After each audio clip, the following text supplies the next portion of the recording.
सो hey guys, आपका स्वागत है हमारी इस कहानी में, जहाँ पे मैं आज इस कहानी के 1 से लेके 5 पार्ट को एक्सप्लेन करने जा रहा हूँ। अगर आपको ये कहानी पसंद आती है तो आप हमारे चैनल को सब्सक्राइब कर लीजिए, वरना मैं गायब हो जाऊंगा। और वीडियो को लाइक करना मत भूलना। चलिए शुरू करते हैं। कहानी की शुरुआत में हमें हमारे मेन कैरेक्टर को दिखाया जाता है, जो कि एक बड़े से स्कॉर्पियो किंग के सामने खड़ा होता है। और अगले ही पल वह स्कॉर्पियो किंग हमारे मेन कैरेक्टर पे हमला भी कर देता है, पर हमारा मेन कैरेक्टर उसके अटैक को डॉज करते हुए उसी के ऊपर हमला कर देता है और उसे पूरी तरह से काट कर ख़त्म भी कर देता है। फिर वह कहता है कि अब मैं लगता है कुछ दिन बोर होने वाला हूँ। फिर हमें गेम का नाम दिखाया जाता है, जो कि होता है the greatest virtual RPG game arena.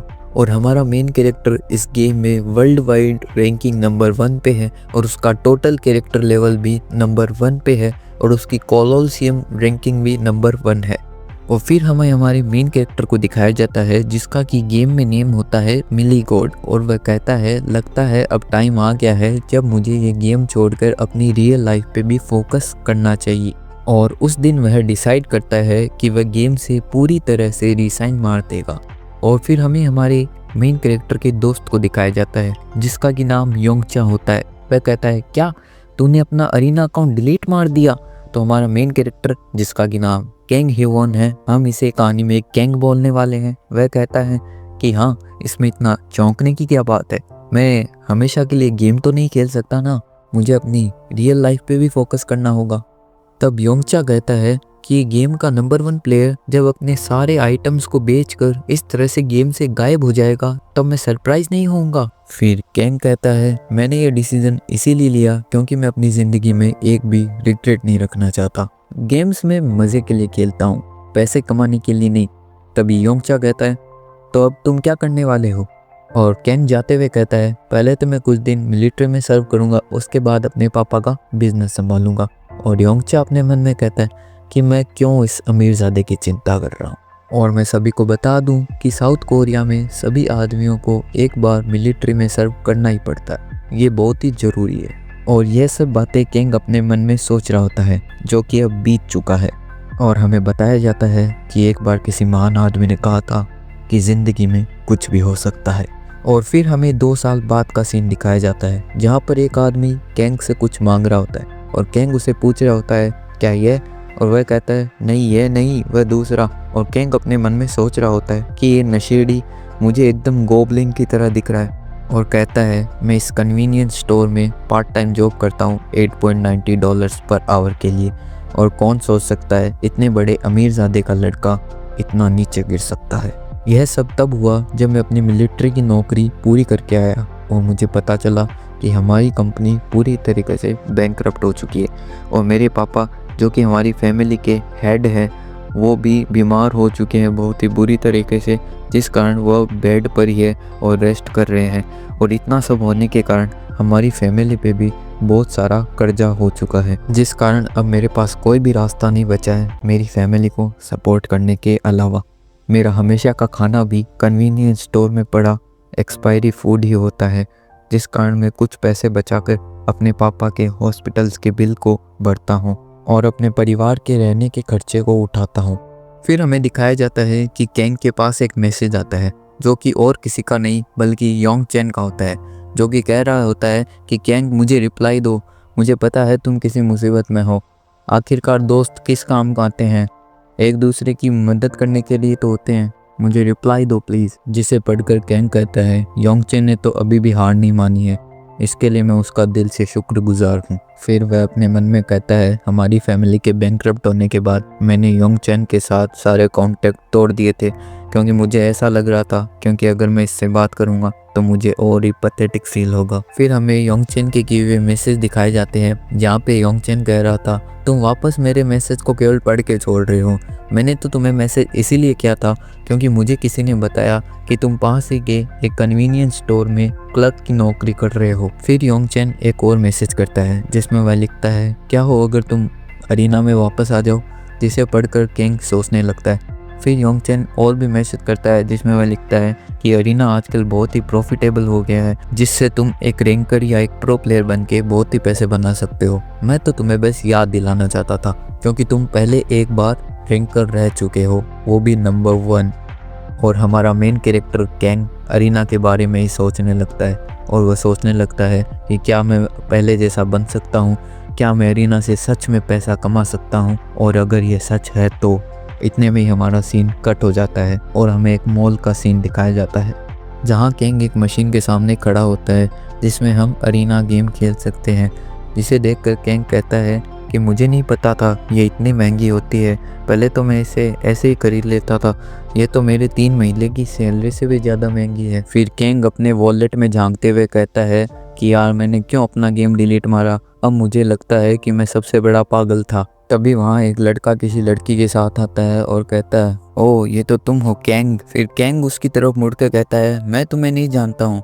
पर तभी वह लड़का कहता है ये मैं हूँ जुंग हानबेग। और कैंग अपने मन में सोचता है जुंग हानबेग, ये तो मेरे पापा के पार्टनर का बेटा है। कैंग यह सब सोच ही रहा था कि तभी वह लड़का वापस कहता है लगता है कि ग्रेट दामसू कंस्ट्रक्शन कंपनी के सीईओ के लड़के को मुझे याद रखना ज़्यादा ज़रूरी नहीं समझते। और कैंग अपने मन में कहता है क्या इसे मेरे बारे में सब पता है, पर अगर ये मेरे पापा के पार्टनर का लड़का था तो इसकी हालत मेरे जैसे क्यों नहीं है, ये इतना रिलैक्स कैसे हो सकता है। और तब कैंग सोचता है चलो छोड़ो, ये हमेशा से ही ऐसा ही रहा है। और कैंग यह सब सोच के वहाँ से जा ही रहा था कि तभी वह लड़का वापस से कैंग को रोकते हुए कहता है कि तुम्हारी फैमिली तो कर्जे में थी ना, तो तुम्हारे पास अभी भी कुछ पैसे बचे हैं। और तभी कैंग उसकी तरफ जल्दी से मुड़ता है और उसे कहता है तुम्हें कैसे पता हमारी फैमिली के बारे में। और तब वह लड़का कहता है क्या तुम्हें तुम्हारे मम्मी पापा ने नहीं बताया कि यह सब जो अभी तुम्हारी फैमिली के साथ हो रहा है वो मेरे बाप ने किया है। जिसे सुनकर कैंग पूरा शॉक में आ जाता है और वह कहता है क्या तेरे बाप ने मेरे पापा की पीठ में छुरा घोंपा। और गाइस मैं यहाँ आपको बता देता हूँ कि यहाँ छुरा घोंपने का मतलब धोखा देना है, असली वाला छुरा घोंपना नहीं है। और तभी वह लड़का जिसका कि नाम जुंग हानबेग था, अब हम इसे हानबेग बोलने वाले हैं, वह कहता है हाँ कुछ ऐसा है, मेरे पापा तेरे पापा के नीचे कई सालों से काम कर रहे थे और जब उन्हें सही मौका मिला तो उन्होंने तेरे पापा को धोखा दे दिया। और वह यहाँ ही नहीं रुकता है, वह कहता है हाँ मैंने सुना तेरे पापा को इस बात से बड़ा शौक लगा और वो आज बेड पे पड़े हैं और तू यहाँ मॉल में घूम रहा है, तुम्हें तुम्हारे बाप को ऐसे मरते हुए नहीं छोड़ना चाहिए। और इतना सब सुनकर कैंग को पूरी तरीके से गुस्सा आ जाता है और वो एक जोर का पंच जुंग के मुंह पे दे मारता है। और भाई ये पंच देख के मेरे दिल को इतना सुकून मिला, इतना सेटिस्फाइंग लगा कि मुझे मज़ा ही आ गया। सही है भाई, अगर तुम्हारे सामने तुम्हारे बाप के कोई बुराई कर रहा ना, इसी टाइप से एक जोर से पंच उसके मुंह पे दे मारो, साला हमेशा याद रखेगा और किसी के भी बाप की आगे से बुराई नहीं करेगा वो। चलो हम स्टोरी पे वापस आते हैं। वो पंच खा के हानबेग जोर से जमीन पे गिरता है, तभी मॉल के सिक्योरिटी गार्ड्स हानबेग की तरफ भागते हुए आते हैं और कैंग को पकड़ लेते हैं। पर कैंग जोर जोर से चिल्ला रहा था और कह रहा था कि आज मेरी फैमिली जिस हालत में है और मेरे पापा जो बेड पे पड़े हैं वो सब तूने किया है, इसीलिए मैं तेरे को छोड़ूंगा नहीं, मैं तेरे को ख़त्म कर दूंगा। और तभी हमारा सीन शिफ्ट होता है और हमें दिखाया जाता है कि बाहर बारिश हो रही थी और कैंग पुलिस स्टेशन से बाहर आता है और अपने मन में कहता है कि पैसा इतना ज़रूरी हो गया है कि उन्होंने हमारी फैमिली को धोखा तो दिया ही, अब वो मेरा मजाक भी उड़ा रहे हैं, अब मैं अपना बदला लेके रहूँगा। पर तभी वह कहता है कैसे मैं अपना बदला ले पाऊँगा, मैं अभी इतना पावरलेस हूँ कि मैं अभी अपना बदला नहीं ले सकता। और तभी उसे वहाँ एक आवाज़ आती है कि उसने अभी $500,000 की सैलरी मिलेगी और वह ऐसे भी अरीना से मिलियंस तो कमा ही रहा है, ये कितना बड़ा अमाउंट है उसके लिए। और यह आवाज़ एक टीवी से आ रही थी जहाँ वह और कहती है कि अरीना आजकल पूरी इकोनॉमी को कंट्रोल कर रहा है। और कैंग कहता है अरीना, और वो फटाक से योंगचा को कॉल मिलाता है। योंगचा कॉल उठाते ही कहता है हे कैंग, तुम मेरे मैसेज का रिप्लाई क्यों नहीं दे रहे। और कैंग कहता है मुझे माफ़ करना योंगचा, इतनी रात को फ़ोन करने के लिए। और योंगचा कहता है क्या हुआ कैंग। और कैंग कहता है क्या तुम मेरी थोड़ी मदद कर सकते हो। और योंगचा बोलता है हाँ बोलो। और कैंग कहता है मैं अरीना में वापस आना चाहता हूँ। और तभी हमें अरीना गेम की ऑफिस का सीन दिखाया जाता है जहाँ पे एक पर्सन कहता है टीम मैनेजर एक बड़ी खबर है, मिली गोट वापस आ गया है। और टीम मैनेजर कहता है मिली गोट कौन है। और वह मोटा सा आदमी वापस कहता है सर मिली गोट नहीं, मिली गॉड वापस आ गया है। तभी टीम मैनेजर कहता है क्या मिली गॉड वापस आ गया है, तुम्हें क्या लगा मैं ऐसे कहूँगा, अरे उसने तो 2 साल पहले गेम छोड़ दिया था, अब उसे क्या पता कि गेम में क्या हो रहा है, चलो छोड़ो उसके बारे में और काम पे ध्यान दो। और तभी हमें वहाँ एक लड़की को दिखाया जाता है जो कि उन दोनों की बातें सुन रही थी और वह अपने मन में कहती है, क्या मिलीगोड सच में वापस आ गया है। और वह अपने कंप्यूटर में कुछ करती है और कहती है कि जो कैरेक्टर अभी ट्यूटोरियल टेस्ट दे रहा है उसके बारे में मुझे जानकारी दो। और तभी हमें ट्यूटोरियल गाइड एनपीसी को दिखाया जाता है जो कि हमें ट्यूटोरियल के बारे में जानकारी देती है और बताती है कि किस प्रकार हमें ट्यूटोरियल देना है। वह कहती है कि अभी कैंग हुआन टेस्ट दे रहा है और उसने मैजिक टेस्ट में पास कर लिया है।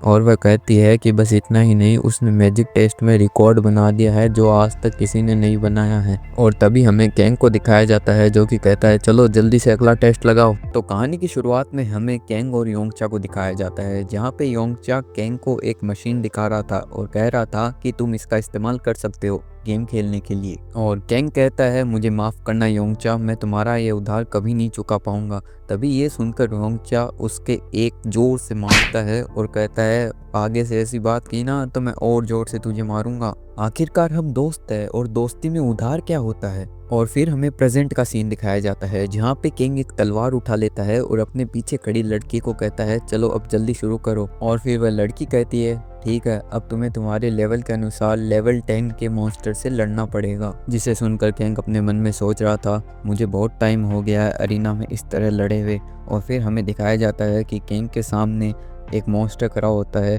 जिसे डार्क एल्फ भी कहा जाता है जिसका कि लेवल 10 था। और फिर हमें कैंग को दिखाया जाता है जो कि अपने मन में कह रहा था यह कोई बुरी शुरुआत नहीं है पर मुझे इतना एक्साइटेड नहीं होना चाहिए। और वह अपनी आंखें बंद कर लेता है जिसे देखकर वह लड़की घबरा जाती है और कहती है अरे अरे ट्यूटोरियल स्टार्ट हो चुका है, अगर तुम ऐसे ही रहे तो तुम हार जाओगे। और तभी हमें दिखाया जाता है कि उस डार्क एल्फ ने कैंग पर हमला कर दिया था और वह हंसते हुए कह रहा था ए बच्चे तूने गलती कर दी है। और तभी कैंग उसके वार से बचते हुए उसे कहता है गलती, लगता है गलती मैंने नहीं तुमने कर दी है। जिसे देखकर वह लड़की शॉक हो जाती है और वह कहती है क्या एक लेवल 1 के प्लेयर ने लेवल 10 के डार्क एल्फ वॉरियर के अटैक को ब्लॉक कर दिया। और फिर हमें कैंग को दिखाया जाता है जो कि कह रहा था मुझे बहुत टाइम हो गया जब मैंने अपने से ज़्यादा लेवल वाले बंदे के अटैक को ब्लॉक किया है, पर यह अच्छा हुआ कि मैं उसके अटैक को ब्लॉक कर पाया। और फिर हमें कैंग और डार्क एल्फ की लड़ाई दिखाई जा रही थी जहाँ पे कैंग कह रहा था कि मैं अरीना का नंबर 1 प्लेयर अपने लेवल के कारण नहीं बना,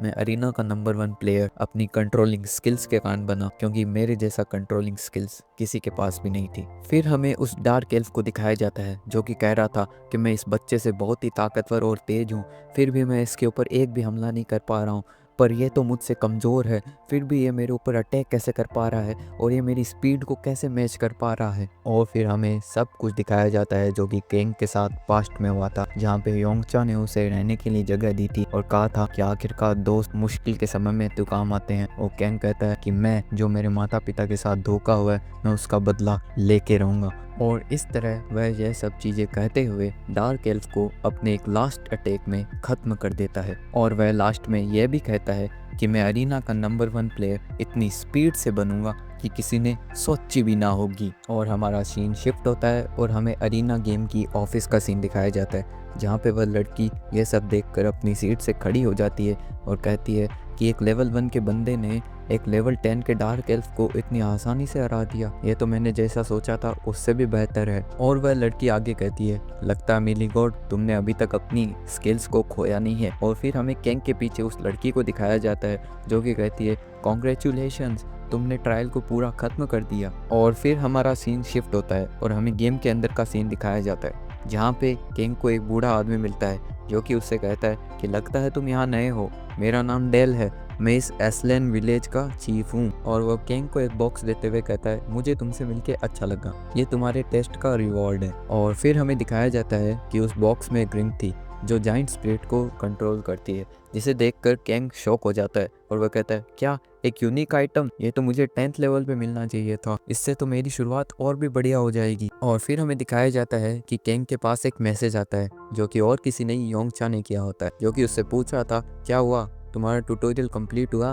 और अगर हो गया है तो मैं तुम्हें बस से लेने आ जाऊं, तुम कब फ्री होगे। जिसके रिप्लाई में कैंग कहता है अभी तो नहीं, पहले मुझे एक आइटम बनाना है। और योंगचा कहता है क्या एक आइटम, और जिसे पढ़कर कैंग हंसते हुए कहता है थोड़ा इंतजार करो, तुम्हें भी दिखाऊंगा। जिसे पढ़कर योंगचा कहता है अब ये क्या सोच रहा है, इसने तो अभी गेम स्टार्ट ही किया था। और तभी कैंग योंगचा को वापस से मैसेज करता है और कहता है मुझे 50 गोल्ड कॉइन्स चाहिए। और जिसे पढ़कर योंगचा कहता है क्या 50 गोल्ड कॉइन्स। और फिर हमें दिखाया जाता है कि अरीना में पहले एक आइटम हुआ करता था जो कि सबसे ज्यादा अरीना खेलने वाले प्लेयर ही यूज करते थे, जिसका की नाम था एक्सपीरियंस पोशन। यह पोशन इतना पॉपुलर इसीलिए था क्योंकि अगर तुम इस पोशन को कंज्यूम करते हो तो तुम्हारी एक्सपीरियंस पावर 20% से बढ़ जाती है केवल 4 घंटे के लिए। और जिस कारण एक्सपीरियंस पोशन बहुत ही वैल्यूएबल होते थे, जिस कारण इसकी प्राइस भी 3000 गोल्ड कॉइन्स होती थी। पर एक दिन इस पोशन को बनाने वाला सप्लायर गायब हो गया, जिस कारण लोग भी इसे भूल गए। और फिर कैंग कहता है कि ऐसा इसीलिए हुआ क्योंकि इसे बनाने वाला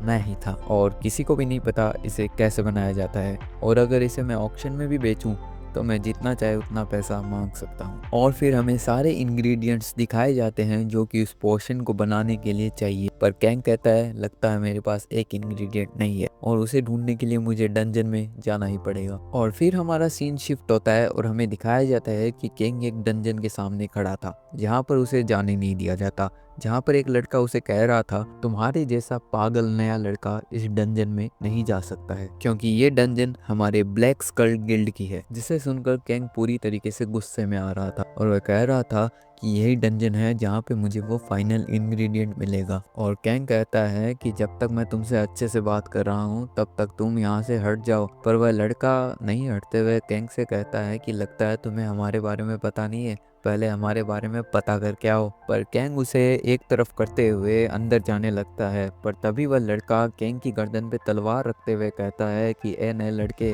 तुमने सुना नहीं, मैंने कहा यहाँ से दफा हो जाओ। कैंग उसकी तलवार पकड़ते हुए कहता है क्या नया लड़का, मेरी पूरी जिंदगी इस गेम पे डिपेंड करती है और मैं यहाँ पे अपना एक भी सेकंड वेस्ट नहीं कर सकता और तू मुझे इतनी देर से डंजन में जाने से रोक रहा है। क्या हो अगर हम एक कैरेक्टर डिलीशन मैच करें, जो हारा उसका कैरेक्टर डिलीट। और फिर कैंग उसे चिढ़ाते हुए और कहता है क्या हुआ, डर गए। और फिर हमें कैरेक्टर डिलीशन मैच के बारे में बताया जाता है कि इसमें जो भी हारता है उसका कैरेक्टर डिलीट हो जाता है। पर ऐसा हर कोई नहीं करता है क्योंकि कोई भी अपने कैरेक्टर को डिलीट करने की रिस्क नहीं ले सकता है, इसीलिए ये कभी कभी होता है। और इतना सब सुनकर उस लड़के को भी गुस्सा आ जाता है और वो गुस्से में कैंग के चैलेंज को एक्सेप्ट कर लेता है और कैंग को कहता है कि अपनी नई प्रोफाइल बनाने के लिए तैयार है ना नए लड़के। फिर हमें उस लड़के को और कैंग को आमने सामने दिखाया जाता है जहां उन दोनों का मैच शुरू होने वाला था और काउंटडाउन भी शुरू हो जाती है 5, 4। और फिर हमें दिखाया जाता है कि कैंग अपनी तलवार निकाल लेता है और उसे कहता है कि अपनी नई प्रोफाइल बनाने के लिए तैयार रहना। और इसी तरह 3, 2, 1 कहकर वह फाइट चालू हो जाती है। तभी कैंग अपना पहला अटैक उस लड़के पे कर देता है, पर वह लड़का कैंग के अटैक से बचते हुए वह लड़का भी कैंग पर हमला कर देता है। पर कैंग उसके अटैक को अपनी तलवार से रोक देता है, जिससे वह लड़का शॉक हो जाता है और वह कहता है क्या इसने मेरे अटैक को रोक दिया, पर ऐसा कैसे हो सकता है, मेरा लेवल तो इससे डेफिनेटली ज्यादा है, क्या इसके पास कोई यूनिक आइटम है। और वह घबराते हुए कहने लगता है तभी मैं सोचूं ये नया लड़का मुझसे लड़ने के लिए इतना जल्दी मान कैसे गया, क्या ये कोई पीके हंटर है। और तभी हमें कैंग को दिखाया जाता है जो कि एफर्टलेसली उसके अटैक्स को डॉज कर रहा था और वह कह रहा था इतने सिंपल अटैक्स। और फिर हमें दिखाया जाता है कि वो लड़का वापस से कैंग के ऊपर एक और अटैक करता है, पर कैंग उसके अटैक को डॉज करते हुए उसके पैरों पे वार करता है, जिससे वह लड़का और भी शॉक हो रहा था कि ये इतना तेज कैसे हो सकता है। पर कैंग अगले ही पल अपनी ड्रिंक की पावर से अपने हाथ में जाइंट्स की पावर भर के उसके ऊपर वापस से अटैक कर देता है।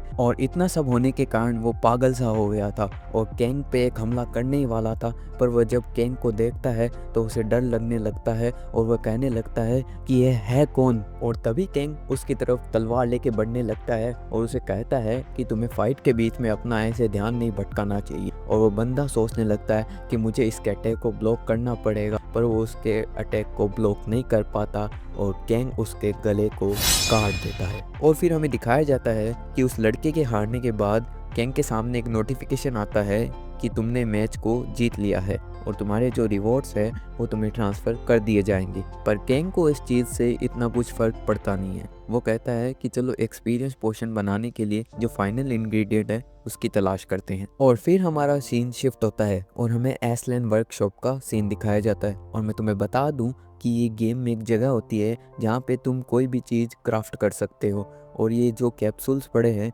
इनमें से ही एक कैप्सूल में हमारा कैंग है जो कि एक्सपीरियंस पोशन को बना रहा है। और वह कह रहा था कि मुझे इसे बनाने में लगभग 1 महीने से ज़्यादा टाइम लग, पर मेरी मेहनत वेस्ट नहीं जाएगी। और फिर हमें अगले ही सीन में एक्सपीरियंस पोशन को दिखाया जाता है जो कि अब बनकर तैयार हो चुका है। फिर हमें कैंग को दिखाया जाता है जिसके हाथ में वही एक्सपीरियंस पोशन होता है और वह कह रहा था कि अब कुछ पैसे कमा लिए जाए। और फिर हमें पता चलता है कि कैंग ने उस पोशन को अरीना की ट्रेडिंग साइट पे अपलोड कर दिया है, जिसके कारण अरीना खेलने वाले सभी लोग उस पोशन को चाहने लगते हैं और उस पर बैट लगाने लगते हैं, जिसके कारण उस पोशन की वैल्यू लगभग 6 महीने में ही 3000 गोल्ड कॉइन से 5000 गोल्ड कॉइन्स तक पहुंच जाती है। और फिर हमें कैंग को दिखाया जाता है जो कि कह रहा था 5000 गोल्ड कॉइन्स, और वह कहता है कि इससे तो मेरे पापा के हॉस्पिटल्स के बिल्स और मेरे रहने के खर्चे वो तो केवल 3000 में ही निपट जाएंगे, और फिर भी मेरे पास 2000 गोल्ड कॉइन्स बच जाएंगे।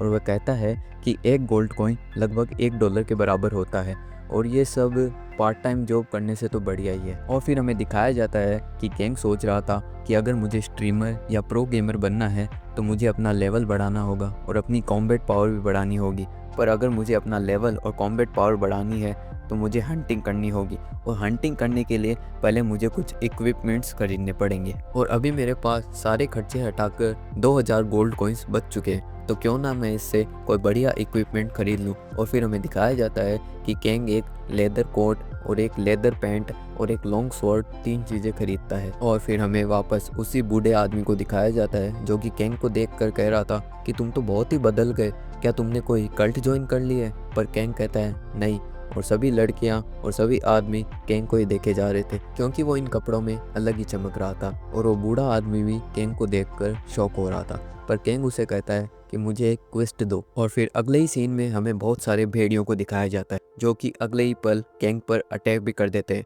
पर कैंग उनके अटैक से बचते हुए उन्हें काटने लगता है। और इस तरह वह सारे वुल्फ मॉन्स्टर को खत्म करके अपनी क्वेस्ट भी कंप्लीट कर देता है। और इतना सब करके भी कैंग थकता नहीं है और वह कहता है कि चलो अब गॉब्लिन डंजन में चला जाए, और आज मेरा टारगेट है कि मैं अपना लेवल 10 कर पाऊं। फिर हमें गॉब्लिन डंजन के सामने का सीन दिखाया जाता है जहाँ पे बहुत सारे लोग खड़े थे और कैंग उन्हें देखकर चौंकता नहीं है। वो कहता है कि मुझे पता था यहाँ पे इतनी भीड़ होनी ही थी। तभी वहाँ एक बंदा कैंग के पास जाता है, उसे कहता है कि हमारी पार्टी में एक मेंबर कम है, क्या तुम हमारी पार्टी में ज्वाइन होना चाहोगे? और कैंग उसे पूछता है क्या मैं तुम्हारी पार्टी में ज्वाइन हो सकता हूँ? और वो कहता है क्यों नहीं। तभी वह बंदा कहता है कि एक सेकंड, क्या तुम नए हो इस गेम में? और कैंग कहता है हाँ, और वह कहता है कि माफ़ करना, हम एक नए बंदे को अपनी पार्टी में शामिल नहीं कर सकते क्योंकि हमारी पार्टी पुराने लोगों से बनी है जो कि पहले भी इस गेम को खेल चुके हैं। तुम कोई जाके नए बंदों की टीम को ज्वाइन करो। जिससे कैंग को बहुत ही गुस्सा आने लगता है और वो कहने लगता है कि क्या मतलब मैं नया बंदा हूँ और मैं नए बंदों की पार्टी को ज्वाइन करूँ, ये लोग मुझे जानते नहीं है। और तभी कैंग के पास एक लड़की आती है जो कहती है कि ये हमारा डंजन में पहली बार है, तो हम किसी ऐसे बंदे को देख रहे हैं जो कि एक्सपीरियंस्ड हो, क्या तुम हमारी पार्टी को ज्वाइन करना चाहोगे? जिसे देखकर कैंग फट से हाँ कर देता है और वह कहता है कि मैं तो हमेशा ही नए लोगों की मदद करता हूँ। हाँ वो तो दिख ही रहा है, गेम में आते ही एक बंदे को पेल दिया, चलो छोड़ो। और तभी वह लड़की कैंग को अपने और पार्टी मेंबर्स के पास ले जाती है जहाँ कैंग उसके पार्टी मेंबर्स को देखता है जिनमें 2 लड़के और एक लड़की थी। तो पिछले पार्ट के अंत में हमने देखा था कि वह लड़की कैंग के पास आती है और कैंग से पूछती है कि क्या तुम हमारी पार्टी में ज्वाइन होना चाहोगे, और कैंग तो फटे से मान गया। और फिर वह लड़की कैंग को अपने दूसरे पार्टी मेंबर्स के पास लेके जाती है जहाँ जाकर वह लड़की कहती है कि चलो सबसे पहले मैं तुम्हें एक दूसरे से इंट्रोड्यूस करा देती हूँ, और सबसे पहले मेरा नाम है चोई सोमी, तुम मुझे सोमी बोल सकते हो, और मैं लेवल 20 की प्रीस्ट्रेस हूँ। फिर कैंग अपने आप को इंट्रोड्यूस करता है कि मेरा नाम है कैंग ह्यूवॉन और मैं लेवल 20 का वॉरियर हूँ। जहाँ कैंग अपने मन में कह रहा था कि एरिना का ये सबसे बढ़िया सिस्टम है कि कोई मेरा लेवल नहीं देख सकता, वरना मैं पकड़ा जाता क्योंकि अभी मेरा लेवल तो लेवल 10 से भी कम का है। और फिर वहाँ खड़े वो तीनों मेंबर्स अपना नाम और लेवल बताते हैं, जिनमें से पहला वह बंदा अपना नाम बताता है कि मेरा नाम है चोई जिनवू और मेरा लेवल है 24 और मैं भी वॉरियर क्लास से हूँ। और फिर वह लड़का बताता है कि मेरा नाम है पार्क चियोल मिन और मेरा लेवल है 22 और मैं एक आर्चर हूँ। और फिर वह लड़की अपना नाम बताती है कि मेरा नाम है जिया और मैं लेवल 23 की मेज हूँ। और तभी वह लड़का जिसका कि नाम जिनवू था वो कैंग से कहता है कि तुम्हारे पास कोई बढ़िया आर्मर नहीं है, क्या तुम गोब्लिन डंजन में ठीक रहोगे? और कैंग उसे कहता है हाँ हाँ मैं ठीक रहूंगा, मेरे आर्मर ठीक है। और तभी वह लड़का कहता है ठीक है, तुम्हारी स्किल्स का अभी पता चल जाएगा कि तुम कितने स्किलफुल हो, चलो गॉब्लिन डंजन में चलते हैं। अरे बेटा जिनवू, तुझे पता नहीं है कैंग है कौन? कैंग अरीना का नंबर 1 प्लेयर रह चुका है और तू उसे टेस्ट करेगा। चलो अभी तुझे भी पता चल जाएगा कैंग है कौन। तो हम कहानी में आगे बढ़ते हैं। फिर हमें बहुत सारे गॉब्लिन्स को दिखाया जाता है जिन्हें देखकर जिनवू वापस से लीडर बनने की कोशिश करता है और वो सभी को कहता है कि सब तैयार हो जाओ, ये हमारी पहली लड़ाई है और हम इसे जीत के रहेंगे। और इतना सब देखकर गॉब्लिन्स कहाँ पीछे हटने वाले थे,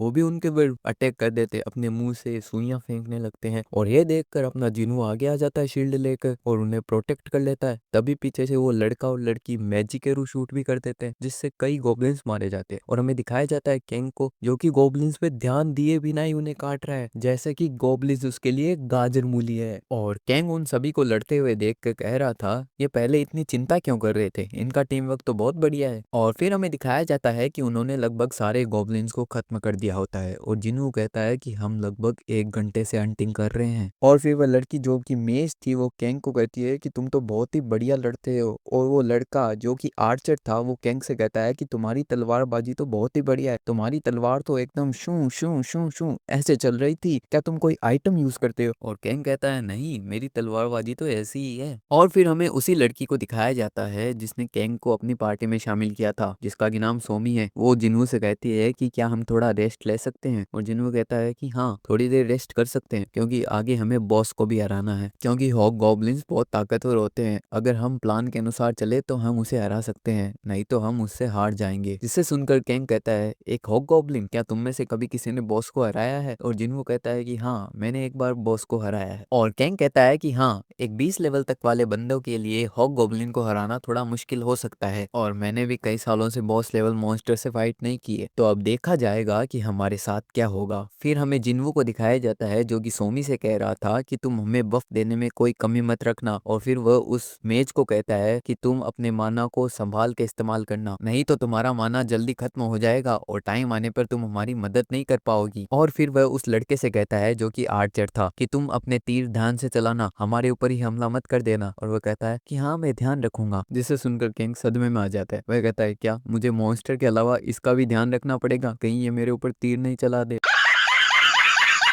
और इसी तरह हमारा सीन शिफ्ट होता है और हमें उसी आर्चर को दिखाया जाता है जो कि हॉग गॉब्लिन को ढूंढ रहा था और वो उसे ढूंढ भी लेता है और वह कहता है कि वो यही है। और फिर हमें हॉग गॉब्लिन को दिखाया जाता है जो कि बहुत सारे गॉब्लिन्स के बीच में बैठा होता है। और फिर हमें जिन्वू को दिखाया जाता है जो कि कहता है कि जब तक मैं और कैंग उन सब का ध्यान भटकाते हैं तब तक तुम इन छोटे छोटे गॉब्लिन्स को खत्म कर देना। और सोमी से कहता है कि तुम हमें बफ देना मत भूलना। सोमी कहती है ठीक है। फिर वो सभी मिलकर उन गॉब्लिन्स पर हमला कर देते हैं, जिसे देखकर वो हॉग गॉब्लिन भी उन छोटे गॉब्लिन्स को कहता है उन पर हमला करने के लिए। और इसी तरह उन सभी की लड़ाई स्टार्ट हो जाती है जहाँ पर कैंग और जिन्वू उन सभी का ध्यान भटकाते हुए उनसे लड़ रहे थे। तभी कैंग को कुछ महसूस होता है और जब वो हॉग गॉब्लिन के पास देखता है तो वह देखता है कि हॉग गॉब्लिन कोई मैजिक कास्ट कर रहा है और वो तभी जिन्वू को कहता है कि इसे डॉज करना, पर जिन्वू टाइम रहते डॉज नहीं कर पाता, पर वो अपनी शील्ड के कारण उस अटैक को रोक लेता है। पर अटैक के पावरफुल होने के कारण जिन्वू पीछे जाके दीवार में गिरता है और ये सब देखकर उसके तीनों पार्टी मेंबर्स शॉक हो जाते हैं। और इसे देखकर थोड़ा कैंग भी शॉक हो गया था और वो कहता है कि क्या एक म्यूटेंट हॉग गॉब्लिन मैजिक भी यूज कर सकता है? और तब वह कहता है कि हमें फटाफट से इसे रोकना होगा वरना ये वापस से उस डार्क बॉल से हमला करेगा। और फिर वह लड़ते हुए कहने लगता है कि तुम दोनों मुझे कवर दो, पर वो दोनों उसकी बात नहीं सुन रहे थे, इसीलिए वह जोर से कहता है कि क्या कर रहे हो तुम, मुझे कवर दो। और इतना जोर से बोलने के कारण वो दोनों कहते हैं हाँ हाँ। और कैंग अपने मन में कह रहा था कि ये केवल मुझे देख क्यों रहे थे, इनका टीम वर्क कहाँ गया? और फिर हमें हॉग गॉब्लिन को दिखाया जाता है जो कि वापस से उस डार्क बॉल को बनाने लग गया था। और इसे देखकर कैंग कहता है कि क्या इतना जल्दी वो रिवाइव भी हो गया और वापस से डार्क बॉल को बनाने भी लग गया? पर तभी कैंग को अपने पीछे कुछ महसूस होता है और जब वो अपने पीछे देखता है तो एक तीर उसी की तरफ आ रहा था, पर वक्त रहते वह अपनी स्वॉर्ड से उस तीर को डिफ्लेक्ट कर देता है और वो तीर जाके हॉग गॉब्लिन की आंख में लगता है। और कैंग गुस्से से उसकी तरफ देखने लगता है और कहता है क्या इसे अभी ही गलती करनी थी, क्या होता अगर ये तीर मुझे लग जाता तो, क्या ये मुझे मारना चाहता है? और वो बंदा कहने लगता है कि सॉरी सॉरी। और कैंग कैंग भी लाइक तेरे सॉरी का अचार डालूं मैं। और कैंग कहता है छोड़ो, पहले मुझे इस बंदे पे ध्यान देना होगा। और वो उस हॉक गॉब्लिन पे अटैक कर देता है और कहता है कि मैं इस हॉक गॉब्लिन के हाथों यहाँ नहीं मर सकता। पर तभी वह पीछे कहता है कि अरे तुम क्या कर रहे हो, इस पे अटैक करो ना। और तभी वो पीछे से उस हॉक गॉब्लिन पे अटैक कर देते हैं और इसी तरह वो हॉक गॉब्लिन मारा जाता है। और वो कहने लगते हैं कि हमने मिलके एक हॉक गॉब्लिन को हरा दिया। पर तभी सोमी आती है और वो कहती है कि हमने नहीं बल्कि कैंग ने हराया है हॉक गॉब्लिन को, वो भी अकेले। कैंग कितना कूल है कि उसने अकेले ही हॉक गॉब्लिन को हरा दिया। और ये सब बातें सुनकर कैंग पूरा फ्रस्ट्रेट हो रहा था। और तभी वह लड़का जिसने कैंग के ऊपर तीर चलाया था वो कैंग के पास आके उससे माफी मांगता है। और फिर हमें पता चलता है कि इस हॉक गॉब्लिन को हराने के बाद इन्हें 3 चीजें मिलती हैं, जिसमें एक अंडा होता है और एक कुछ पैसे होते हैं और एक स्पेल बुक होती है, वही डार्क बॉल वाली, जिसे पढ़कर तुम डार्क बॉल बनाना सीख सकते हो। और वो सभी पार्टी मेंबर सोच रहे थे कि हम इन सब आइटम्स का क्या करें, वैसे तो कैंग ने ही इन सभी को जीता है, क्या हम ये सभी कैंग को दे दें। और उन्हें इस तरह बातें करते हुए देख कैंग कहता है कि अगर मैंने इनसे कहा कि मैं ये सारे आइटम रख लूं तो क्या पता ये मुझे मार भी दे, इसीलिए मुझे एक आइटम लेके यहाँ से निकल लेना चाहिए। और फिर कैंग वहां से वो अंडा उठाकर कहता है कि मुझे केवल ये एक अंडा ही चाहिए, मुझे कोई स्पेल बुक या पैसे नहीं चाहिए। और ये सुनकर सोमी कहती है कि क्या सच में तुम्हें बस इतना ही चाहिए। और इतना सब कहकर कैंग कह रहा था कि मुझे आगे जाना है, मुझे आगे काम है। और वो लड़का जो आर्चर था वो कहता है कि हम आगे भी हंटिंग पे जाएंगे। और सोमी कहती है क्या मैं तुम्हें फ्रेंड रिक्वेस्ट भेज सकती हूँ। और कैंग कहता है कि हाँ हाँ, हम जब मिलेंगे तो हम वापस से हंटिंग पे जाएंगे। और कैंग वहां से भागते हुए कह रहा था कि मैं इनके साथ वो नहीं खेल सकता, वरना मैं इसी लेवल पे अटका रह जाऊंगा। और फिर वो आगे जाके जब अपना स्टेटस देखता है तो उसका लेवल 10 हो चुका था, जिसे देखकर वह कहता है कि आज मैंने अपना लेवल 10 कर ही लिया। और फिर हमें दिखाया जाता है कि वो एक बिल्डिंग के सामने खड़ा था, जिसे देखकर वह कह रहा था कि आज मैं अपनी क्लास भी अचीव कर लूंगा। और फिर हमें इस टावर के बारे में बताया जाता है कि इसे टावर ऑफ एडवांसमेंट भी बोला जाता है। और यहाँ पे हर क्लास के लिए अलग अलग फ्लोर्स बने हुए हैं, जहाँ पे उसके डिपार्टमेंट स्टोर भी है, जहाँ पे उससे रिलेटेड आप आइटम भी खरीद सकते हो। जैसे कि अगर आपको तलवार चलानी आती है तो आप लेवल 5 पर जाकर एडवांस हो सकते हैं और आप वहां से कोई भी तलवार भी खरीद सकते हैं। पर यहाँ पे आने के लिए आपको लेवल 10 का होना जरूरी है। और फिर हमें उस एग को दिखाया जाता है जो कि एक रैंडम पेट एग होता है। और रैंडम पेट एग का मतलब है कि इसमें से क्या निकलेगा वो हमें पता नहीं है। और इसके अंदर से कोई कॉमन रैबिट भी निकल सकता है और कोई ड्रैगन भी निकल सकता है। और इसे हैच करने के लिए इसके अंदर पहले मैजिक को डालना पड़ता है, जिस कारण ये लगभग 1 घंटे के अंदर हैच हो जाता है और इसमें से हमारा पेट बाहर आ जाएगा। और कैंग उसमें मैजिक डालकर उसे इन्वेंटरी में रख देता है, क्योंकि अब इसे लगभग 1 घंटे लगने वाले थे हैच होने में। और कैंग कहता है ये एग जब तक हैच हो रहा है तब तक मैं अपनी क्लास अचीव कर लेता हूँ। और फिर हमारा सीन शिफ्ट होता है और हमें एक बंदे को दिखाया जाता है जिसका कि नाम खान होता है, जो कि वॉरियर फ्लोर का मैनेजर है। वो कैंग से पूछता है क्या तुम सच में वॉरियर बनना चाहते हो। और कैंग कहता है कि हाँ, मैं सच में वॉरियर बनना चाहता हूँ। और कैंग का ये जवाब सुनकर खान बहुत खुश होता है। वह कहता है कि तुम मुझे पसंद आए, क्योंकि तुमने बिना किसी दूसरी चीज के बारे में सोचते हुए मेरे सवाल का जवाब दिया। और फिर खान वहां पड़ी बहुत सारी तलवारों में से एक तलवार को उठाकर कैंग की तरफ फेंकता है और फिर कैंग उस तलवार को पकड़ लेता है। और फिर खान कहता है कि चलो पहला वार तुम करो, जिसे सुनकर कैंग खान को कहता है कि चलो मैं तुम्हें निराश नहीं करूंगा। और कैंग खान के ऊपर हमला कर देता है, पर जिसे खान अपने स्वॉर्ड से ब्लॉक भी कर देता है। और ये देखकर खान अपने मन में कहता है कि ये कोई नौसिखिया नहीं है, इसे स्वॉर्ड चलाना आता है और ये सारे एडवेंचरर से अलग है और ये तो शायद एक वॉरियर से भी ताकतवर है। फिर हमें किंग और खान की लड़ाई दिखाई जाती है, जहाँ पे किंग और खान आपस में बहुत ही बढ़िया लड़ाई कर रहे थे और एक दूसरे को बहुत ही बढ़िया टक्कर दे रहे थे। फिर खान अपनी तलवार से एक अटैक को तैयार करते हुए अपने मन में कह रहा था कि किंग और एडवेंचरर से तो ताकतवर है, पर यह अभी नया नया है, इसीलिए मुझसे नहीं जीत सकता। और ये कहते हुए वह किंग पर हमला भी कर देता है। फिर हमें किंग को दिखाया जाता है जो कि अपने हाथों के बल से उल्टा खड़ा होके खान के अटैक पे किक मारता है, जिससे खान का अटैक वहीं खत्म हो जाता है। और यह देखकर खान सोचता है कि उसने मेरे अटैक को केवल एक किक में ही खत्म कर दिया। तभी हमें अगले सीन में दिखाया जाता है कि किंग ने खान के ऊपर अपनी तलवार चला दी होती है और खान उसे देखकर कहता है क्या इसे ही लोग नेचुरल टैलेंट कहते हैं, जो कि तुम्हारे पास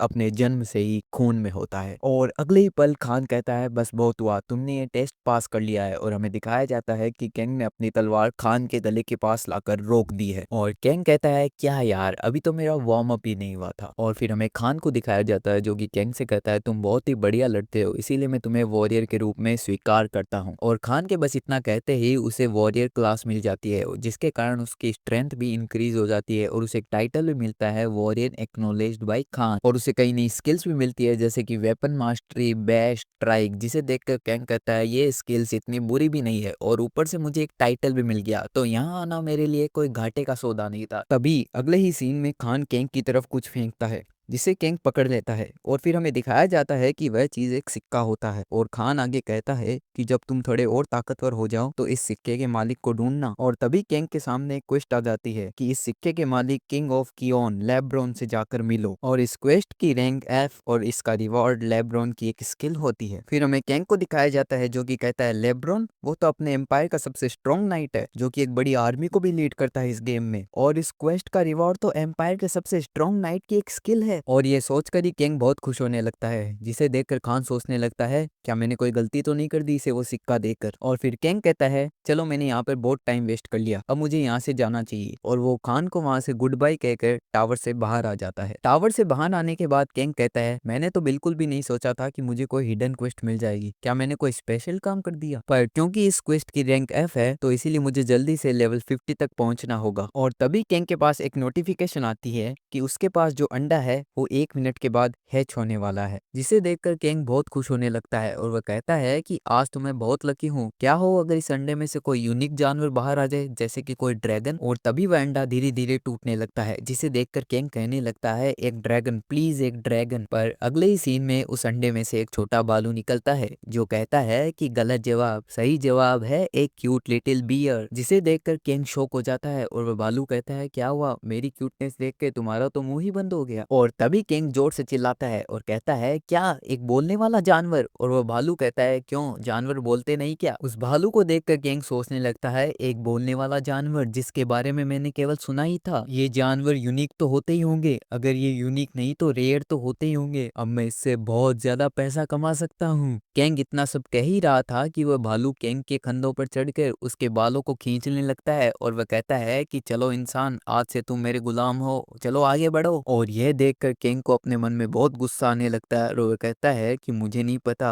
कि तुम मेरे अंडे से कैसे बाहर आया, पर लगता है तुझे अब पाठ पढ़ाना ही पड़ेगा। और ऐसा कहते हुए वह उस बालू को अपने कंधे से उठाकर नीचे फेंक के मारता है। फिर हमारा सीन शिफ्ट होता है और हमें उसी भालू को दिखाया जाता है जो कि कहता है कि तुम्हारी हिम्मत कैसे हुई मेरे जैसे क्यूट भालू को मारने की भी, तुम अभी भी मेरे मास्टर बनने के लायक नहीं हो, तुम्हें कभी भी कोई लड़की नहीं मिलेगी। और वह इतना सब कहता ही है कि किंग उसके एक और जोर से मारता है और कहता है कि अपना मुंह बंद रख। और तभी हमें उस भालू का स्टेटस विंडो दिखाया जाता है जिसमें कि उसके सारे स्टेट्स दिखाए जाते हैं और उसका लेवल 5 दिखाया जाता है, जिसे देखकर किंग कहता है इसकी स्किल्स इतनी भी बुरी नहीं है। और फिर किंग कहता है कि आज से तुम्हारा नाम है टेंगी, जिसे सुनकर वह भालू कहता है टेंगी ये तो बहुत ही बढ़िया नाम है, चलो मास्टर इसी खुशी में आज हम तहलका मचाते हैं। पर किंग बाय बाय करते हुए कहता है कि मुझे माफ करना पर मैं अभी इतना ही गेम खेलूंगा, जिसे सुनकर टेंगी कहता है क्या मैं अभी तो अंडे से बाहर आया था और अभी आप जा रहे हैं। और किंग गेम में टेंगी के सामने से गायब हो जाता है। और फिर असल जिंदगी में किंग अपने सिर से वह मशीन का हेलमेट उतारता है और कहता है कि आज तो मैंने बहुत ज्यादा ही गेम खेल लिया। और फिर योंगचा किंग के कमरे में अंदर आते हुए कहता है कि आज तुमने गेम में क्या हासिल किया। और किंग कहता है मैंने आज अपनी क्लास अचीव कर ली और मुझे आज एक नया पेट भी मिला। और योंगचा कहता है अच्छा तुमने आज अपनी क्लास अचीव कर ली तो इसका मतलब अब तुम तैयारी शुरू कर सकते हो। जिसे सुनकर किंग कहता है तैयारी, कौन सी तैयारी। और योंगचा कहता है अरे स्ट्रीमर बनने की तैयारी। और किंग कहता है स्ट्रीमर। इस पार्ट की शुरुआत में हमें किंग और योंगचा को दिखाया जाता है जहाँ पे योंगचा किंग को स्ट्रीमर बनने के लिए कह रहा था और किंग कहता है कि स्ट्रीमर, हाँ मैंने आजकल सुना है कि स्ट्रीमर बहुत अच्छा पैसा कमा रहे हैं। फिर योंगचा कहता है अगर तुम्हें स्ट्रीमर बनना ही है तो पहले तुम्हें कुछ करना पड़ेगा। और किंग कहता है मुझे क्या करना पड़ेगा। फिर योंगचा कहता है तुम्हें ज्यादा कुछ नहीं करना, जब तुम गेम खेलते हो तो बस उसे रिकॉर्ड ही करना है, फिर मैं तुम्हारी रिकॉर्ड की हुई वीडियो से एक प्रमोशनल वीडियो बनाऊंगा जिसे मैं अरीना की साइट पर अपलोड कर दूंगा, जिससे तुम्हें देखने के लिए लाखों लोग आएंगे। फिर किंग कहता है कि यह चीज जितनी कहने में आसान है उतनी करने में आसान नहीं है। फिर योंगचा कहता है तुम इतनी चिंता क्यों कर रहे हो, आखिरकार मैं तुम्हारा मैनेजर हूँ और लोग जब सुनेंगे कि अरीना का नंबर 1 प्लेयर वापस आ चुका है तो वो तुम्हारी स्ट्रीम देखने जरूर आएंगे। फिर किंग कहता है तुम में तो मुझसे भी ज्यादा जुनून है योंगचा। फिर योंगचा कहता है ऑफ कोर्स, क्योंकि मैं मिली गॉड यानी तुम्हारा बेस्ट फ्रेंड जो हूँ हूँ। तभी हमारा सीन शिफ्ट होता है और हमें जंगल का सीन दिखाया जाता है, जहाँ पर हमें कई डार्क एल्फ्स को दिखाया जाता है, जिन्हें देखकर किंग कहता है, टेंगी ये हमारा पहला हंट है, तो इसीलिए अपना बेस्ट देना। और टेंगी कहता है, ऑफ कोर्स मास्टर, ये भी कोई बोलने की बात है। और फिर किंग कहता है कि चलो आज हम अपना लेवल और बढ़ाते हैं। और टेंगी करता है, जाओ मास्टर, मैं आपको पीछे से चेयर करता हूँ। और फिर हमें किंग को दिखाया जाता है जो कि चमकने लगता है और वह टेंगी को कहता है, तुम्हारा मतलब क्या था मुझे चेयरिंग अप करने से। और फिर हमें टेंगी को दिखाया जाता है जिसने अपनी बफ स्किल से किंग के सारे स्टेट्स को बफ कर दिया होता है। और टेंगी कह रहा होता है, जाओ मास्टर, उन सभी को खत्म कर दो। और किंग ये सब देखकर शॉक हो जाता है और वह टेंगी से कहता है, क्या तुम एक बफ पेट हो? मैंने सोचा तुम एक टैंक पेट हो। और तभी एक डार्क एल्फ किंग के सामने से उस पर हमला कर देता है और कहता है कि तुम्हारा ध्यान किधर है। पर तभी किंग उस पर हमला करके उसे खत्म कर देता है और कहता है कि मेरा ध्यान तो यही है, तेरा ध्यान किधर है। फिर किंग उन सारे डार्क एल्फ्स को हरा के अपने मन में कहता है कि लगता है मैंने कल ध्यान से टेंगी को चेक नहीं किया, ये तो एक बफ पेट है जो कि मेरे सारे स्टेट्स को बढ़ा सकता है और ये मुझे हील भी कर सकता है, जिसके कारण मुझे ज्यादातर अब किसी दूसरे प्लेयर की मदद लेने की जरूरत नहीं पड़ेगी।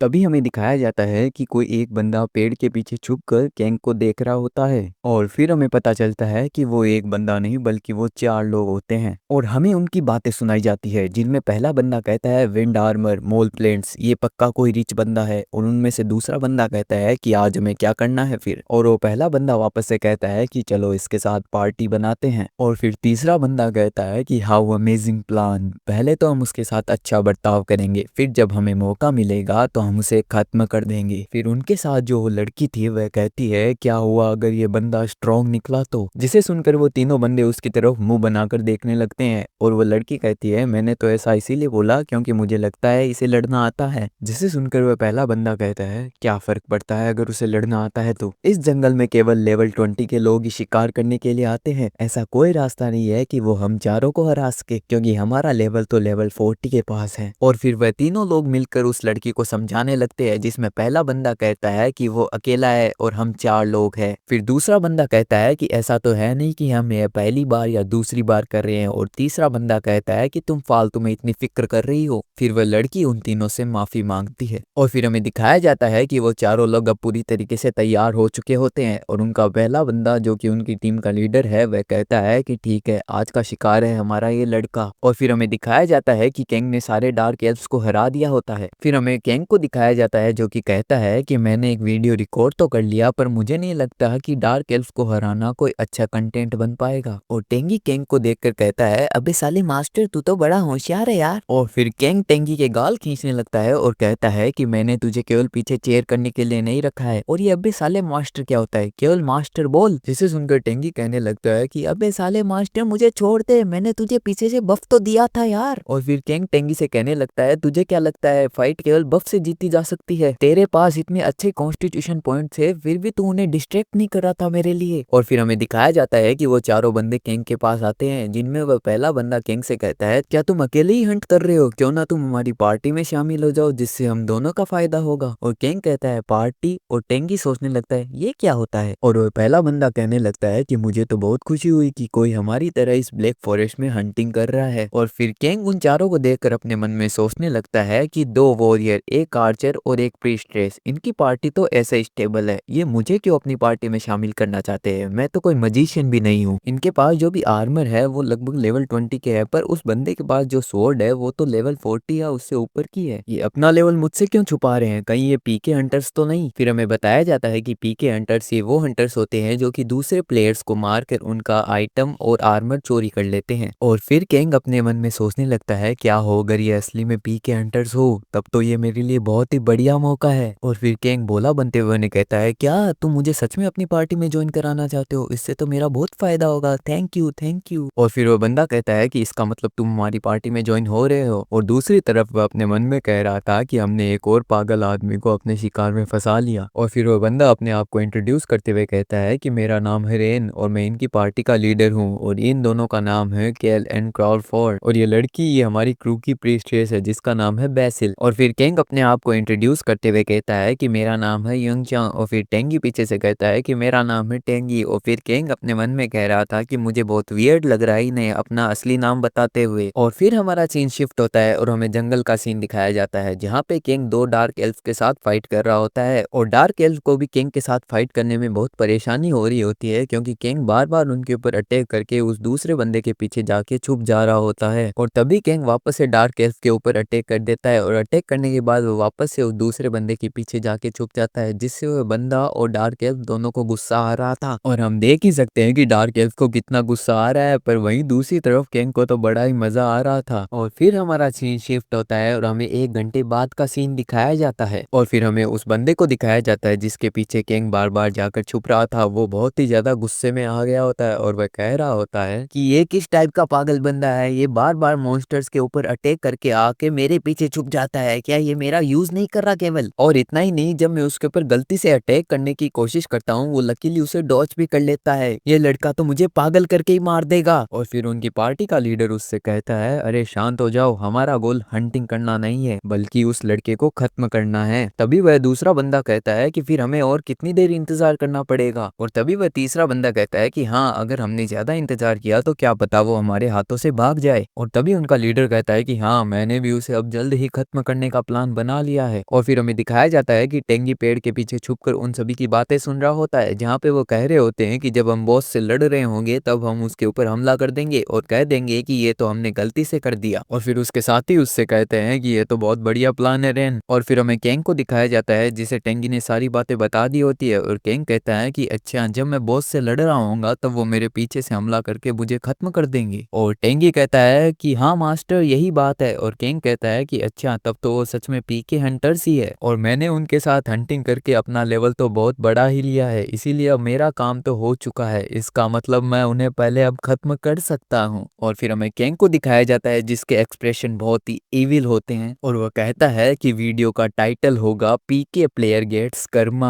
मुझे लगता है ये योंगचा को बहुत पसंद आने वाला है। और फिर हमें टेंगी को दिखाया जाता है जो कि कह रहा होता है कि मास्टर के एक्सप्रेशन तो बहुत ही इविल है। और हमें अगले सीन में दिखाया जाता है कि वो चारों बंदे केंग के पास आते हुए कह रहे होते हैं कि हमें माफ करना, हमने तुम्हें इतना इंतजार कराया। और केंग कहता है कोई बात नहीं। और फिर वो बंदा जिसका कि नाम रेन था वो केंग से कहता है कि हम बॉस के साथ लड़ाई करने के लिए जा रहे हैं, क्या तुम हमारे साथ चलोगे। और केंग कहता है क्या बॉस, पर मैं तो तुम्हारे रास्ते में आऊंगा ना, इसीलिए मुझे नहीं लगता कि मैं तुम्हारी मदद कर पाऊंगा। जिसे सुनकर वो बंदा घबरा जाता है और कहने लगता है कि नहीं नहीं, तुम हमारे कोई रास्ते में नहीं आओगे, बल्कि तुम्हारा अटैक डैमेज तो हम सबसे ही ज्यादा है। वहीं वह अपने मन में कहने लगता है क्या ये मेरे साथ कोई मजाक कर रहा है, अगर ये सच में चला गया तो नहीं नहीं, मैं इसे जाने नहीं दे सकता। और फिर वह किंग से कहने लगता है अगर तुम नहीं होते तो हम इतनी दूर आ ही नहीं पाते, और बॉस से लड़ाई करने के लिए तो हम तुम्हारे कारण ही जा रहे हैं, अगर तुम ही नहीं आओगे तो हम बॉस से लड़ाई नहीं कर पाएंगे। जिसे सुनकर किंग कहने लगता है हा हा हा, अगर तुम इतना कह ही रहे हो तो फिर मैं आ ही जाता हूँ। और अभी तक हम जिस स्ट्रेटजी के साथ लड़ते आ रहे हैं आगे भी हम बॉस के साथ उसी स्ट्रेटजी के साथ लड़ेंगे। और उनका लीडर कहता है ठीक है,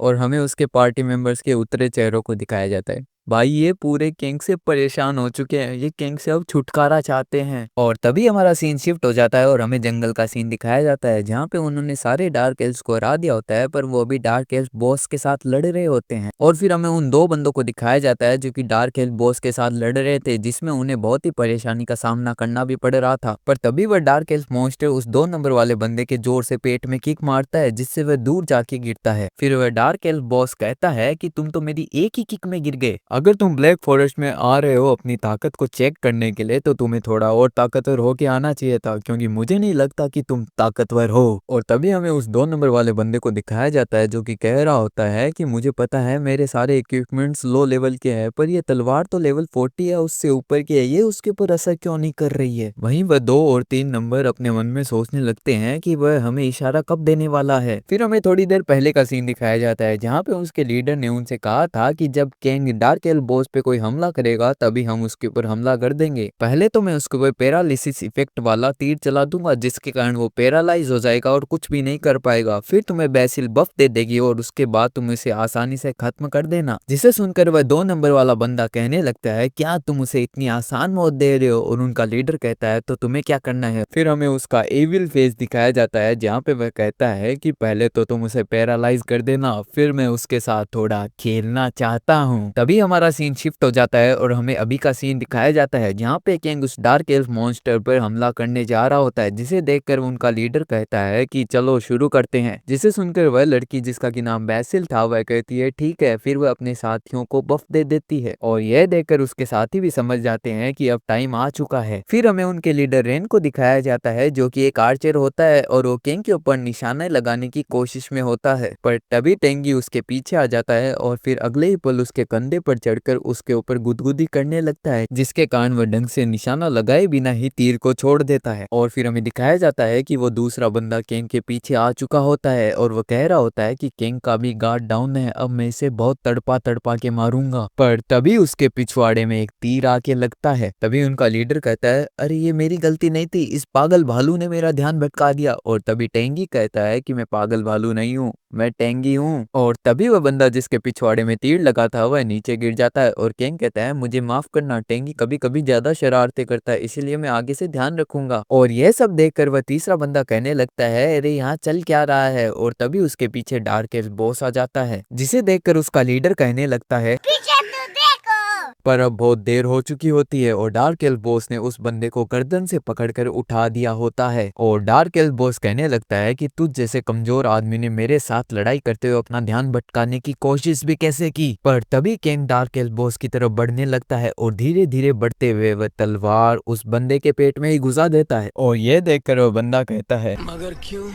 फिर किंग पूरी तरह एक्टिंग करते हुए कहता है अल्टीमेट मूव, पीछे से हमला करना। जिसे देखकर उनका टीम लीडर वो लड़की शॉक हो जाते हैं और वो टीम लीडर कहता है ये तुम क्या कर रहे हो। और फिर किंग कहता है क्या मतलब मैं क्या कर रहा हूँ, अगर तुम किसी के पीठ पीछे हमला करना चाहते हो तो तुम्हें यह भी ध्यान रखना चाहिए कि कोई तुम्हारे पीठ पीछे भी हमला कर सकता है। यह सुनकर उनका टीम लीडर कहने लगता है पर हमने किसके पीछे। पर तभी टेंगी बोलता है कि हम जब बॉस से लड़ रहे होंगे तभी हम उसे खत्म कर देंगे और कह देंगे कि ये हमसे गलती से हो गया। जिसे सुनकर उनका लीडर शॉक हो जाता है और वह कहता है कि तुम्हें कैसे पता इस चीज के बारे में। पर तभी उनका लीडर और वो लड़की दोनों मिलकर किंग के ऊपर हमला कर देते हैं और किंग भी उनके ऊपर हमला कर देता है। पर डार्क एल्फ उनके बीच में नहीं आता है बल्कि उन्हें देख रहा होता है। पर तभी वह दूसरा बंदा कहता है कि अगर मैं थोड़ा सा भी उठ पाता हूँ तो मैं उस किंग को खत्म कर दूंगा। और ये देखकर डार्क एल्फ उसके ऊपर हमला करके उसे खत्म कर देता है और कहता है कि तुम्हें उससे लड़ने का कोई अधिकार नहीं है क्योंकि तुम पहले ही हार चुके हो। फिर हमें किंग और उन दोनों लोगों की लड़ाई दिखाई जाती है जहाँ पर किंग अकेला ही उन दोनों पर भारी पड़ रहा होता है, जिसे देखकर डार्क एल्फ किंग की तरफ देखते हुए कह रहा था कि ये इंसान तो दूसरे इंसानों से ज्यादा ताकतवर है, इससे लड़ने में तो बहुत मजा आने वाला है। फिर हमें किंग को दिखाया जाता है जिसने उन सभी पीके हंटर्स को खत्म कर दिया होता है और किंग कहता है मैंने ये सब रिकॉर्ड तो कर लिया है, उनका लेवल मेरे से ज्यादा तो था पर उनकी स्किल्स बहुत बेकार थी। अगर मैं ऐसे ही कमजोर लोगों से लड़ता रहूंगा तो लोग मुझे देखना पसंद नहीं करेंगे, लेकिन मैंने एक्टिंग तो बढ़िया की जिससे वीडियो थोड़ी और फनी बनेगी। और तभी हमें डार्क एल्फ बॉस को दिखाया जाता है जो कि किंग से कहता है अरे इंसान तेरा नाटक खत्म हुआ क्या, क्योंकि तुझ जैसे स्ट्रॉन्ग इंसान से लड़ने की मेरी बहुत इच्छा है। और किंग इसे देखकर कहता है कि चलो दूसरी वीडियो का टाइटल भी मिल गया कि एक लेवल 20 के प्लेयर ने डार्क एल्फ बॉस को हरा दिया। और अगले ही सीन में वो दोनों एक दूसरे पर हमला कर देते हैं और तभी हमारा सीन यहीं कट हो जाता है और फिर हमें योंगचा को दिखाया जाता है जो कि किंग की बनाई हुई वीडियो को देखकर कहता है कि तुम्हें ये लोग कहाँ मिल गए। और यहाँ पे वो पीके हंटर्स की बात कर रहा है और फिर हमें किंग को दिखाया जाता है जो कि बहुत ही खुश होते हुए ये बता रहा होता है कि आज तो मुझे दो रिवार्ड मिले, पहले तो मैंने पीके हंटर्स को हराया, फिर मैंने उस डार्क एल्फ बॉस को हराया जिससे मुझे और रिवार्ड मिले और आज तो मैंने अपनी रैंक भी बढ़ा ली। फिर योंगचा कहता है कि वीडियो तो बहुत अच्छी बनेगी पर उससे पहले हमें एक बढ़िया एडिटर को हायर करना होगा जिससे हमारी वीडियो और बढ़िया बन सके। किंग कहता है अच्छा स्ट्रीमिंग के लिए। योंगचा कहता है हाँ शायद। और किंग कहता है अच्छा ये तो मेरे लिए, मुझे तो बताओ ये कैसे होगा। और योंगचा कहता है तुम्हें थोड़े समय में खुद पता चल जाएगा। और योंगचा इतना सब कहकर वहां से चला जाता है। पार्ट 5 की शुरुआत में हमें योंगचा को दिखाया जाता है जो कि बढ़िया से वीडियो एडिटर को ढूंढ रहा होता है और उसे कहीं मिल भी जाते हैं पर वो पैसा बहुत ज्यादा मांग रहे थे, इसीलिए योंगचा सोचने लगता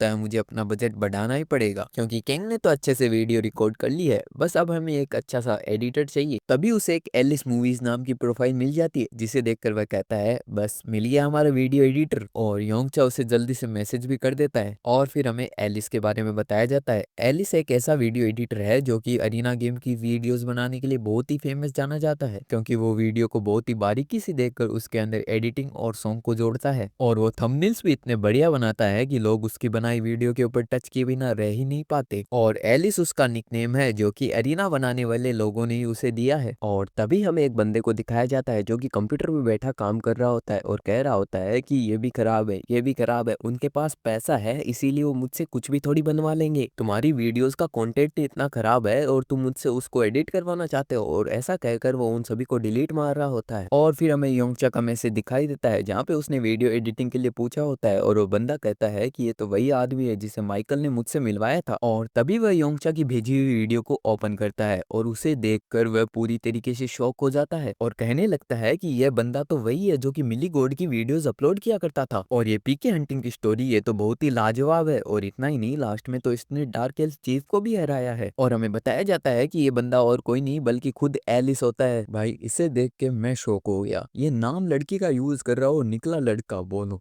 और वो इस वीडियो को देख के इतना खुश हो जाता है कि मैं इस वीडियो को इतना बढ़िया से एडिट करूंगा कि लोग देखते रह जाएंगे। और वो वीडियो में केंग को देख के कहने लगता है कि मैं इस बंदे का फैन बन चुका हूँ, मैं इस बंदे को टॉप के स्टेज पे लेके जाऊंगा। और ये सुनकर केंग को गेम में ठंड लगने लगती है और वो आसपास देखने लगता है कौन मुझे याद कर रहा है, कोई आसपास दुश्मन तो नहीं। और तभी केंग एक स्पेल बुक निकाल लेता है जिसे देखकर टेंगी कहता है ये क्या है पागल मास्टर। और केंग बताता है कि उन पीके हंटर्स को खत्म करने के बाद हमें ये बुक मिली थी। और फिर हमें उस बुक को दिखाया जाता है जो कि रेयर रैंडम स्किल बुक होती है। और रैंडम का मतलब है इसमें से कोई भी स्किल निकल सकती है, हाँ पर ये प्लेयर के ऊपर डिपेंड करती है कि उसमें से कौन सी स्किल निकलेगी। फिर केंग कहता है कि मैं इस किताब को बहुत से पैसों के लिए बेच सकता हूँ, पर क्या पता मुझे इस किताब में से कोई बढ़िया स्किल मिल जाए तो। और फिर केंग अपने मन में कहता है कि मैंने वैसे भी उन पीके हंटर्स का बहुत सारा सामान बेच दिया है, तो मुझे अब इसे बेचने की कोई ज्यादा जरूरत नहीं है। और फिर केंग उस किताब को खोलते हुए कहता है कि जो होगा देखा जाएगा, वैसे भी मेरे पास इस किताब को खरीदने के लिए कुछ पैसे तो थे नहीं। तभी उस किताब में से एक स्किल निकलती है जो कि होती है ब्लो फॉर ब्लो, जो कि सामने वाले बंदे का 10% डिफेंस कम कर देती है। और इसे देखकर केंग शॉक होते हुए कहता है क्या 10% डिफेंस कम हो जाएगा। और वह बहुत ही खुश होते हुए टेंगी के साथ डांस करने लगता है और कहता है कि टेंगी तू तो बहुत ही लकी है यार। और टेंगी को कुछ समझ नहीं आ रहा था, वह कह रहा था कि मुझे नीचे रखो पागल मास्टर, मुझे नीचे रखो। और हमें बताया जाता है कि कुछ दिन पहले केंग की बनाई वो वीडियो अरीना वर्ल्ड पर अपलोड हो जाती है और उस पर लगभग 1.5 लाख से ज्यादा व्यूज आ चुके थे। और उस पर कमेंट भी बहुत सारे आए थे, स्पेशली उन लोगों के कमेंट आए थे जो कि उन पीके हंटर्स के द्वारा मारे गए थे। फिर हमें योंगचा को दिखाया जाता है जो कि कहता है नाइस, हमारी वीडियो ने पहले ही 1.5 लाख व्यूज क्रॉस कर दिए हैं, काश मेरी भी वीडियो 1.5 लाख व्यूज क्रॉस करती। पर अगर तुम करवाना चाहते हो तो इस वीडियो को लाइक कर दो और नीचे कमेंट भी कर दो यार प्लीज।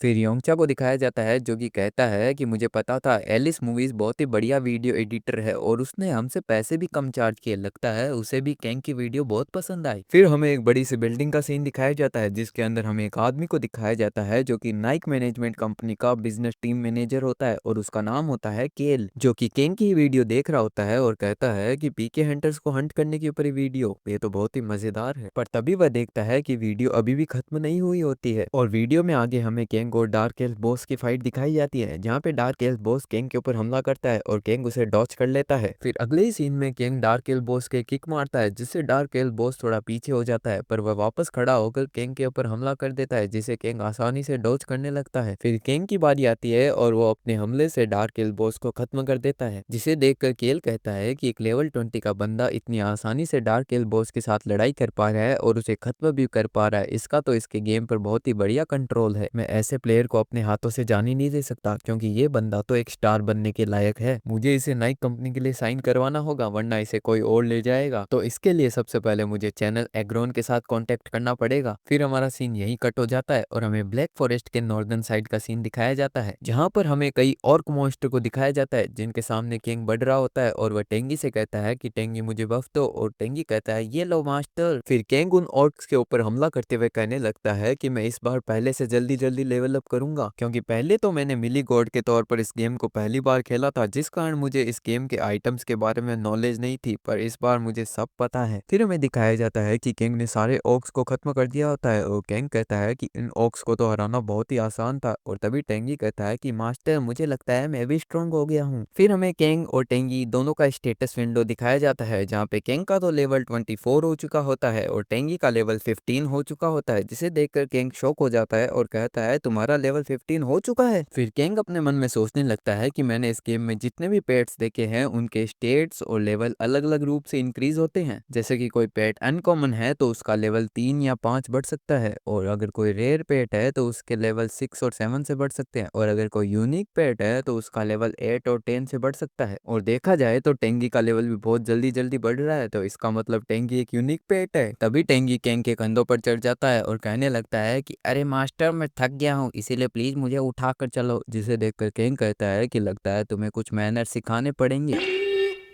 और किंग कहता है इन्हें ध्यान से चेक करो, कोई भी चीज मत छोड़ देना, समझ गए ना। और टेंगी अपने मन में कहता है साला मास्टर कितना कंजूस है यार। तभी किंग को एक मरे हुए ओक की बॉडी पे कुछ चमकता हुआ दिखाई देता है, जिसे देखकर किंग कहता है ये क्या है, और जब वो उसके पास जाकर उठा के देखता है तो वो देखता है कि एक नेकलेस होता है, जिसे देखकर किंग कहता है मैंने ऐसा नेकलेस कभी नहीं देखा। तभी किंग के सामने एक क्वेस्ट ओपन हो जाती है, जिस पर लिखा होता है the heir of the meadow wolf tribe, जिसे देखकर किंग कहता है ये क्या है। तभी ये क्वेस्ट पूरी तरीके से ओपन हो जाती है, जिसमें लिखा होता है कि ये नेकलेस ककून का है, जो कि आने वाले वुल्फ ट्राइब का चीफ बनेगा, और अभी ये नेकलेस तुम्हें करंट चीफ को देना है, जिसका की नाम रकून है, और इस क्वेस्ट की लेवल है D+।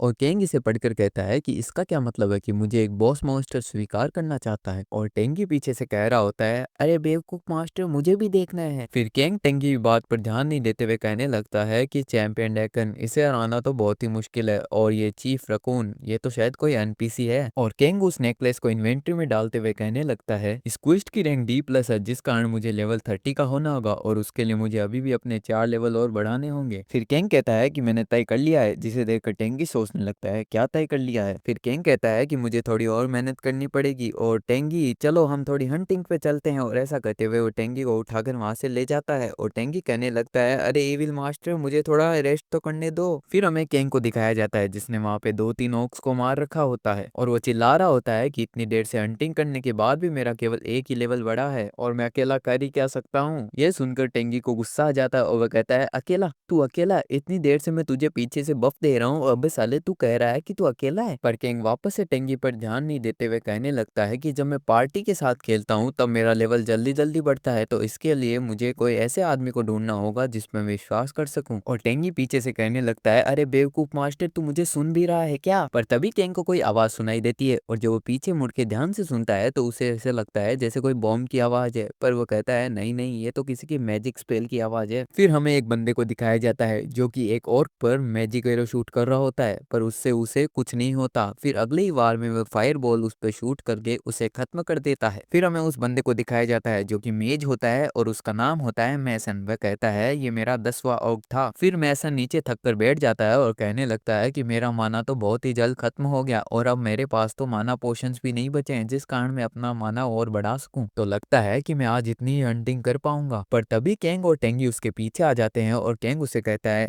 एक्सक्यूज मी, जिसे सुनकर वह डर जाता है और बिना पीछे देखे ही मैजिक एरो शूट कर देता है, क्योंकि उसे लगा था कि उसके पीछे कोई मॉन्स्टर आ गया है। पर किंग ने उसके मैजिक एरो को टाइम रहते डॉज कर लिया था, जिस कारण केवल उसके थोड़ी खरोंची आती है, और वह कहता है कि ये खतरनाक हो सकता है, और टेंगी की पूरी फट चुकी होती है। और फिर मैसन कहता है मुझे माफ करना, मैंने बिना ध्यान दिए तुम्हारे ऊपर मैजिक एरो शूट कर दिया, क्योंकि मुझे लगा वहां पे कोई मॉन्स्टर है। और मैसन इस बात से भी चौंक जाता है कि इतनी पास के मैजिक एरो को किंग ने इतनी आसानी से डॉज कर लिया। फिर किंग कहता है नहीं नहीं तुम्हारी इसमें कोई गलती नहीं है, बल्कि मैं ही तुमसे बिना पूछे तुम्हारे पीछे अचानक से आ गया। और फिर किंग कहता है कि मेरा नाम है किंग, और वह कहता है कि मेरा नाम है मैसन। फिर मैसन किंग से पूछता है क्या तुम्हें कुछ चाहिए। वहीं वह अपने मन में सोचने लगता है कि ये बंदा है कौन, और इसने इतने कपड़े वियर्ड क्यों पहन रखे हैं, और इसके पास एक टेडी बियर भी है, कहीं ये कोई आतंकवादी तो नहीं।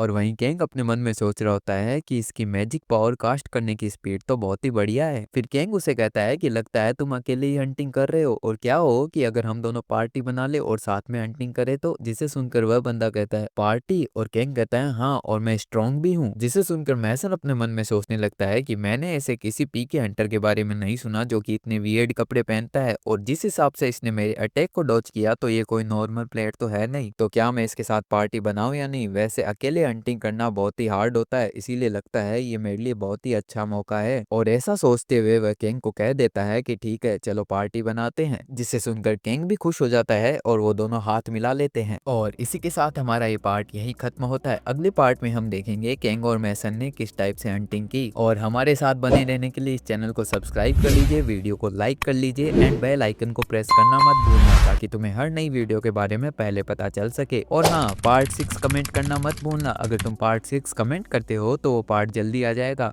Bye bye.